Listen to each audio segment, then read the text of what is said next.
injured his calf, re-injured that same calf that cost him all training camp right at the end of this game on Sunday. I was at the game. He and head coach Zach Taylor both said that if they had gotten the ball back, he would have gone back in. But Burrow also said after the game that he needed to give it a couple days, see how it felt before he could make any predictions about what happens going forward. Bengals play Monday night, so they have one extra day this week. Won't really practice till Thursday, but there is at least some concern that he may have to miss that game. Let's stop and talk about this. And, Nick, I'll start with you. Your thoughts on what we did. When Joe Burrow was sitting there with a Theragun on the sideline, things have gone in exactly the wrong direction. You know, and to his concern, he's had trouble staying healthy his entire career, it seems like. And some of it is hits that are fluke, and some of them are things like this that are soft tissue issues that are concerning. But, yeah, this division is pretty talented on the defensive side of the ball, and they have a quarterback like Lamar Jackson in that division. They're in trouble at 0-2. And if they go 0-3, if he's not healthy, he's the centerpiece of this team. So if he's not healthy, could be a wasted year for the Bengals. Let's contemplate all the ways in which this could not possibly have started worse for them.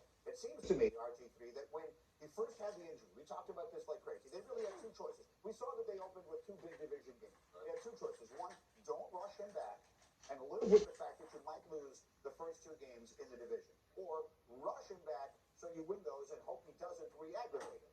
Well, they bring him back.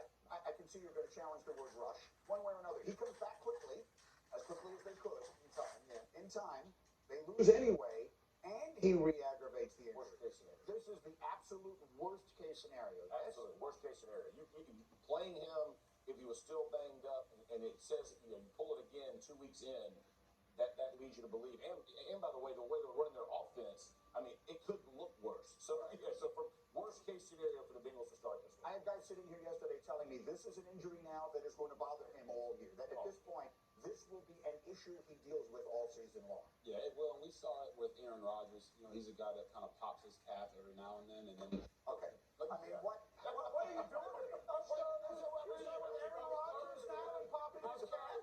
You were in a good mood. I got your Saturday back. Everything is going so well, and you're bringing up Aaron Rodgers. All I'm saying is that Burrow with the calf injury, it's going to bother him the rest of the year. But I want to take a different spin on this because Joe Burrow is the most hit quarterback inside the pocket since 2021.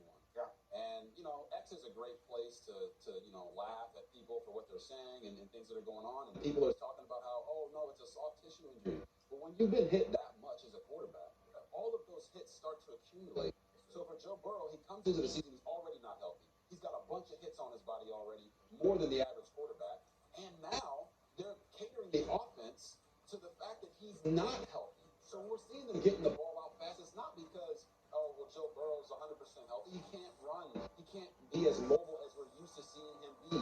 And that, to me, is a problem. So what I would do, if I was Cincinnati Bengals, right now, if Joe Burrow cannot be mobile, he can't be Joe Burrow. Right. You got to sit him down. You got to sit him down for the betterment of him, for the longevity of his career, and at least let him get healthy and throw Jake Browning out there for a few weeks and let Joe Burrow just kind of rest and get back to being the Joe Burrow that we're used to. Just to back up your point, Himbo and I were talking, they run 11 personnel basically the entire game, right? And they just depend on this quarterback to go make play after play. But when you're getting hit, there is no match for, like it becomes very difficult to help your guy out because you're trying to expose everything down the field. So again, that accumulation of hits on his body just backs up what you're saying.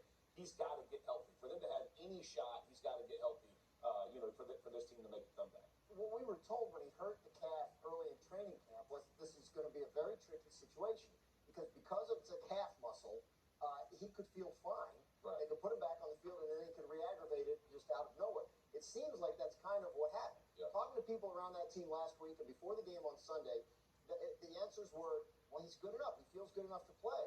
And, I talked to their offensive coordinator, Brian Callahan. He said, look, we're not going to put him on the move on purpose, but when he's had to move, he's looked fine. They felt like they were in a good place with it and it would get better. The fact that he pulled it again at the end of the game, absolutely devastating for them, especially if they have to, go with Jake Browning for a couple. You guys have made the point that it limits their offense, which I think matters. But also, if there is something that Joe Burrow does really exceptionally well, it's move within the pocket. Yeah, you need to be able to step up. You need to be able to spring off of that foot to change direction. He's one of the best quarterbacks in football like that, and he's not going to be able to do that. So you take that away from him, you take the motion away from him. You don't have a potent running attack. You got a couple great receivers, but you're asking for a lot. And then even if he comes back, even if he misses a couple games and comes back, to the earlier point, I asked him, are you concerned this is going to be something that you have to deal with all year long? And his answer was kind of like, can't really see the future. Yeah, so I took that as a yes. And if that's the case, and then he's tentative all year long, I mean, that's enough to swing their season in the wrong direction. And to your point about the mobility, like if you watch that Ravens game, they constantly looked like they were going to bring pressure. Absolutely. Made him check into cover zero throws That's to right. get the ball out of his hands because he knows, like, I can't move right now. So I don't know who's coming, but I know I'm getting this ball out of my hands right I know now. he wants another shot. He doesn't want to take That's a shot. right. And Jamar Chase is basically, evaporated because they haven't been able to push the ball down the field with him, which he's so great at doing. And in his next game, he sees Aaron Donald, which is exactly the wrong person to be seeing in this situation. No, it's really a mess right now in Cincinnati. That's a Super Bowl contender. It's hard to imagine how this could have started worse. In the meantime, around the league, we will go next.